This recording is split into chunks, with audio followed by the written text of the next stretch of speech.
কিন্তু এই মুহূর্তে সমস্ত বিজেপি কর্মীদের কাছে, সমর্থকদের কাছে, রাজ্যবাসীর কাছে, এমনকি তৃণমূল কংগ্রেসের কর্মীদের কাছে, যারা ব্যক্তিগত সমীকরণের কারণে কেউ কেউ কিছু কিছু জায়গায় আক্রমণ চালাচ্ছেন, এগুলো বন্ধ করুন। পার্টি কোনো অবস্থায় কোনো ভোট পরবর্তী হিংসাকে গ্রহণ করবে না।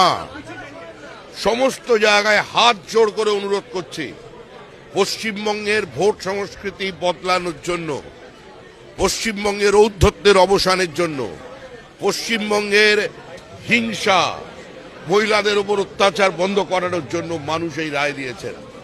মানুষের এই রায়দানের প্রতি শ্রদ্ধা জানান, মানুষের মর্যাদা রক্ষা করুন। এই জয় গণতন্ত্রের জয়।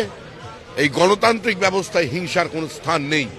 আর বিজেপির সরকার এবং বিজেপি দল হিসেবে আমরা আপনাদের মাধ্যমে প্রশাসনকে বার্তা দিচ্ছি, পুলিশকে বার্তা দিচ্ছি, যেখানে হিংসার ঘটনা দেখবেন, কোনো রং দেখবেন না, কঠোর ব্যবস্থা নেবেন।